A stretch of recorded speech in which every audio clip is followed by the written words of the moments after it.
So this story comes out of Albuquerque and Utah. Utah is involved too. But this happened in Albuquerque in 2020. In the summer of 2020, you had Lavon King. Lavon King was riding his they spotted Lavon King riding what he believed to be his stolen bike on Pennsylvania near Zuni. So they said that Breon Kindred and 28-year-old Davon Pritchett was riding a moped, and they confronted King and they shot and killed him for, I guess being on the stolen bike, perhaps. The surveillance video showed King drop the bike, and that's when Kindred allegedly opened fire. Authorities later found the bike in Kindred's apartment while investigating another case. Both are facing charges including murder and robbery with a deadly weapon. So, if the guy was on the stolen bike, if they were confronting him and then the guy goes to attack them, it seems like there would be some sort of rational basis for the thing. But they could also just say, "Oh, that was my bike." So it could all just be bullshit, and they actually were the thieves. Now, that happens. See, this is posted January 5th, 2022, because they said that they're searching for the two suspects that had done it on January 5th, 4 days ago, and then we just found out that they were arrested. But first, let's listen to this news report from KOAT. June 27th, 2020. Lavon King was killed while riding a bike in southeast Albuquerque. Now, 28-year-old Breon Kindred is behind bars, wanted for the killing. He was arrested in Utah along with his alleged accomplice, 28-year-old Davon Pritchett. No, I don't think there's any viable excuses whatsoever. I think there needs to be some accountability here. I think some people need to be taken to task, and this situation needs to be prevented. Not only within APD, but I think the DA's office. Law enforcement expert Nick Backus is referring to an 18-month gap between when the suspects were identified and the warrant was issued.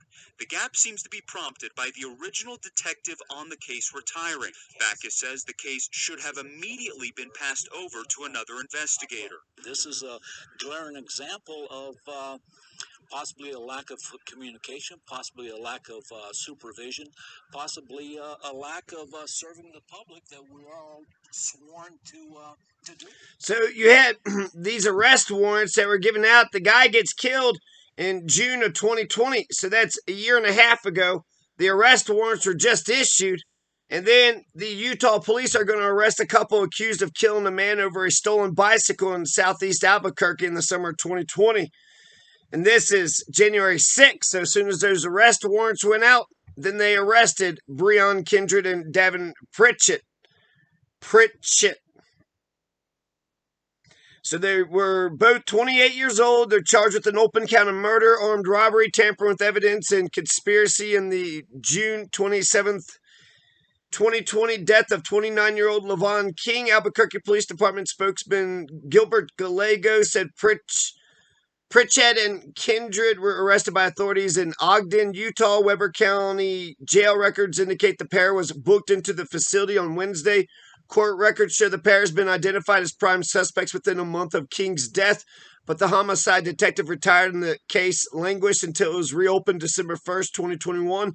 Gallego said the case was picked up as a result of changes made by Chief Harold Medina to deal with deficiencies from the past. One of those changes involved a review of homicide cases that were handled by detectives as they were prepared to leave the unit.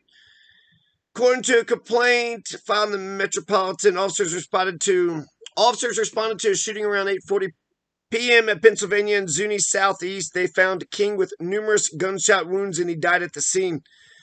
Numerous? How many? 9. Surveillance video showed a man and a woman riding mopeds pull behind King, who was on a bicycle. The man crashes the moped and gets up, pointing a submachine gun at King. The video shows King give the bicycle to the man before being shot multiple times. The man takes the bicycle and rides off, leaving the crashed moped behind. So if it was about a stolen bike, it says that the video shows that the guy gave the bike back, but then they shot him multiple times. The video showed less than 2 minutes later, the couple come back on a moped as people gather near King's body. The man grabs the crashed moped and leaves the scene. A detective recognized the man as Kindred, a rapper known as Forg Sony Boy with an affinity for mopeds and bicycles. Police learned Kindred and Pritchett lived near the crime scene and found Facebook video in which Kindred talks about his bike getting stolen and made veiled threats to the person responsible. Police searched the couple's apartment July 10th, found the bike spray painted, partly dismantled with a piece smoldering on a grill. They also found the moped that had crashed and 2 guns, but not the one used to kill King. Kindred and Pritchett refused to speak with police. Days later, police found a YouTube video where Kindred raps about shooting a man with a Mac 10 while riding a scooter. On Facebook, police found a half-hour monologue where Kindred spoke of his strong emotional connection to bicycles due to his father being killed over a bike before he was born. Kindred says in the video, "All my life, expletive bikes just fell in my lap," attributing it to an otherworldly connection with his father. In the video, Kindred pans to the bike allegedly taken from King, calling it his daddy bike and saying no amount of money would lead him to sell it. The detective turned over the case to a homicide detective on July 28th. On December 1st, 2021, the detective wrote he was approached by command level staff at the department, told the homicide detective had retired and the case needed to be brought to completion. The detective reviewed photographs taken from Kindred's Facebook showing a submachine gun identical to the one used to kill King. An arrest warrant was filed for the pair in late December. So, they were at large, right? They're in Utah. They were at large, armed and dangerous, but I guess maybe not armed and dangerous. Just, they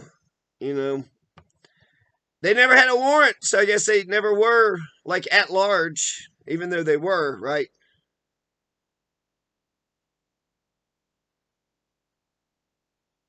Anyways, RIP to the, guy on the bike, and I wonder how this thing happens, or how this thing goes down, because if guy did steal bike, gives bike back, then the, murder afterwards was just, too much.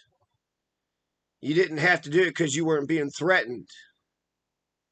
Now, the guy stole the bike. I don't know how he stole the bike and in what circumstances and what, the past, if there could have been something that, perhaps maybe dude had done, some shit. So I don't know. But anyways.